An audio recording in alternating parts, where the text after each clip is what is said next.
Yo voy a intentar dividir otros asuntos en dos temas que nos parecen desde la banca del Frente de Izquierda importantes que podamos abordar en la legislatura en los próximos días, en las próximas semanas, porque son temas que han cruzado y que van a cruzar la situación política de la provincia. El primero de ellos es el tema del Instituto de Seguridad Social del Neuquén. Se ha tocado en este recinto y en algunas comisiones cuál es la situación que atraviesa el instituto. Nosotros lo hemos venido denunciando porque a la vista de todos queda claro que el Instituto de Seguridad Social de la provincia del Neuquén tiene cada día mayores problemas. No porque haya un abuso de los afiliados en el uso que hacen del instituto, sino porque hay una historia, a nuestro criterio, de vaciamiento del instituto. El Instituto de Seguridad Social se creó mediante la Ley 611 en el año 1971. En el año 1980, con un decreto bajo la dictadura, un decreto del 1244, se eximió al Ejecutivo de pagar las contribuciones patronales durante ese año.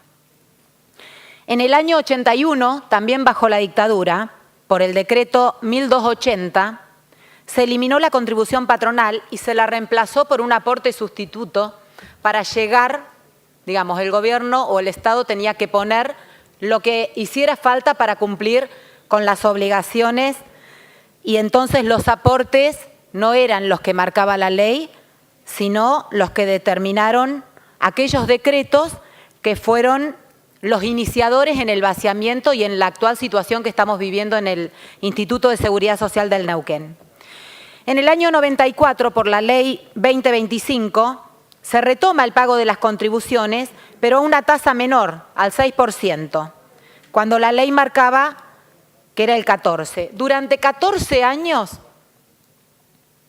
estuvieron vigentes los dos decretos anteriores que mencionaba, que son, reitero, la base sobre las cuales se hizo el desastre mayor que hoy estamos sufriendo en el instituto, que es el vaciamiento económico, y que hoy tenemos una situación que ha obligado a utilizar los fondos de la Caja de Seguridad Social del instituto para pagar las jubilaciones, porque la otra caja que forma el instituto, que es la Caja de Jubilaciones, está totalmente afectada por los aportes que no se hicieron. En el año 2001 se calculaba ya para ese momento, con la convertibilidad y la dolarización que hubo y demás, que la deuda que mantenía el Estado con el instituto ascendía a los 250 millones de dólares. A este proceso hay que sumarle que hay municipios, entidades que utilizan el instituto y que han sido denunciadas o el administrador del instituto ha declarado públicamente que no puede cobrarles. Por ejemplo, el EPEN, comisiones de sociedades de fomento, la Corporación Pulmarí. Hay otra cuestión, digamos, que también fue parte de este vaciamiento, que tiene que ver con que en el año 2003 se indicó el pago extraordinario de sumas enormes a magistrados por sumas que se les habían pagado en negro, que en su momento no habían aportado al instituto y luego la justicia determinó que le tenían que pagar 9.000 millones de pesos más los intereses. Desde la banca del Frente de Izquierda y de los trabajadores nos parece que ante esta situación todos los días escuchamos cómo los trabajadores que hacemos uso del instituto tenemos cada vez menores prestaciones o cuando vamos a atendernos, algunos médicos ya han puesto un cupo y no nos atienden solo después de que atienden a las obras sociales que les pagan.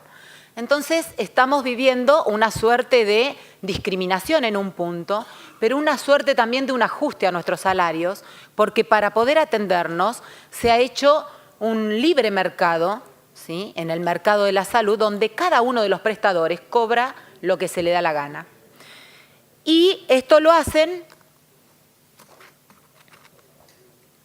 porque en un punto yo le voy a pedir... Perdón, diputada, por favor, si hacemos un poquito de silencio porque no se escucha y creo que es parte del respeto escuchar a quien está haciendo uso de la palabra. Adelante, diputada.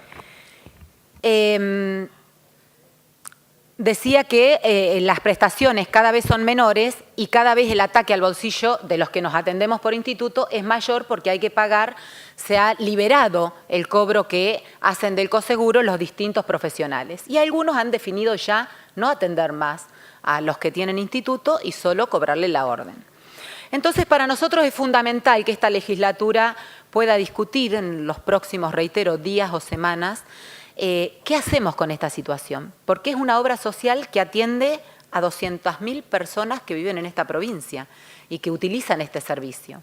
Pero además está a punto, digamos, de estallar, porque se utilizan los fondos, vuelvo a repetir, de la asistencia social para pagar las jubilaciones.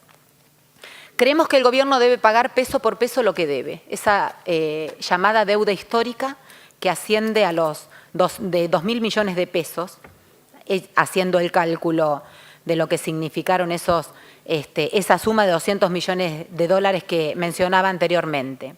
El gobierno tiene que pagar esta deuda histórica y nosotros estamos preparando un proyecto de ley para debatirlo aquí, que indicamos cómo se tiene que pagar. Creemos que se tiene que pagar en 3 años, por ejemplo, utilizando los fondos que la provincia ha regalado a Nación a partir de la firma del pacto fiscal y de los acuerdos que allí se realizaron con el 15% de la coparticipación de la provincia que se deja en Nación.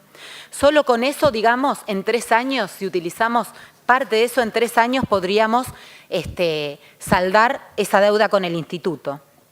Hay otras maneras también de poder resolver la crisis a la que han llevado los distintos gobiernos a este instituto, que es, por ejemplo, aumentar la contribución patronal y que pague lo que marca la ley 611, que es el 14%.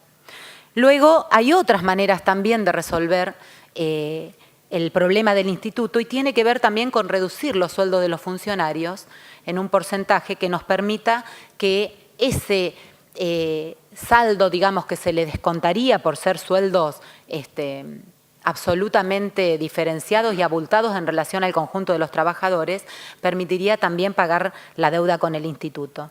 Y además terminar con las jubilaciones de privilegio. Y yo en esto me quiero detener un segundo para explicar algunas cuestiones que nos parecen absolutamente discriminatorias, pero además que marcan la desigualdad con el resto de los trabajadores y los aportantes al instituto. Una maestra de grado para poder jubilarse necesita tener 25 años de aportes en el instituto, pero además necesita tener 52 años de edad. Hasta que la ley no cambie, esos son los requisitos. Ahora, un diputado, por ejemplo, con el solo hecho de tener 6 años de aporte en el instituto y un año trabajado como diputado, se jubila con una jubilación de privilegio. Cuando yo personalmente o muchas docentes que llegamos a los años de servicio y no tenemos los años de edad, no nos podemos jubilar. Hay jueces que con pocos años también de ejercer ese cargo, también se jubilan con jubilaciones de privilegio. Entonces creemos que esto es algo que hay que cambiar. Nosotros hemos presentado un proyecto de ley desde la banca del Frente de Izquierda y de los Trabajadores, planteando que se tiene que terminar con las jubilaciones de privilegio, que sería una forma también de cuidar el instituto y de sanear la crisis económica a la que la han sumido. Eso por un lado con respecto al instituto. Por otro lado, me queda muy poquito tiempo.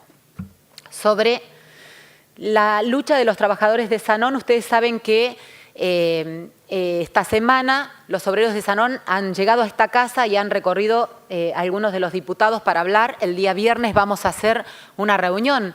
Vamos a recibir a las 9:30 de la mañana a los obreros de Sanón en esta casa, donde nos van a explicar cuáles son las necesidades. Pido un segundo más para redondear. Cuáles son las necesidades que tienen y por qué están apoyando 2 proyectos de ley que se han presentado que tienen que ver con la necesidad de que la provincia, mediante Adelante, diputada, 2 minutitos más. les otorgue a la gestión obrera un préstamo de 20 millones que los trabajadores están dispuestos a devolver peso por peso para, de esta manera, cuidar los puestos de trabajo, pero además cuidar la gestión obrera.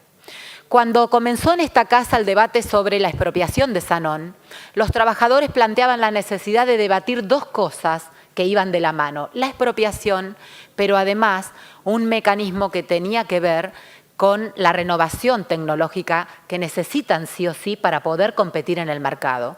Los obreros de Sanón están con maquinarias que hace 25 años están en producción y que nada tienen que ver. Para que se den una idea, 8 líneas de la cerámica Sanón producen lo que produce una línea de la cerámica Neuquén.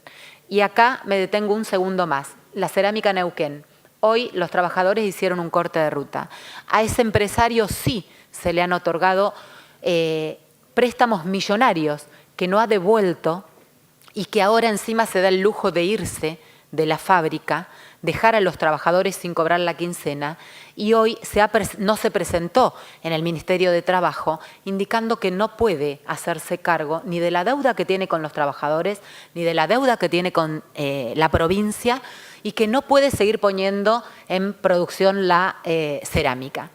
Entonces estamos ante un nuevo ataque a los trabajadores y un nuevo conflicto que va a recorrer la provincia del Neuquén, porque estamos hablando ni más ni menos que de puestos de trabajo, y todos sabemos la sensibilidad que se tiene cuando es atacado un principio fundamental, que es el derecho a trabajar y a tener un salario digno. Gracias por el tiempo.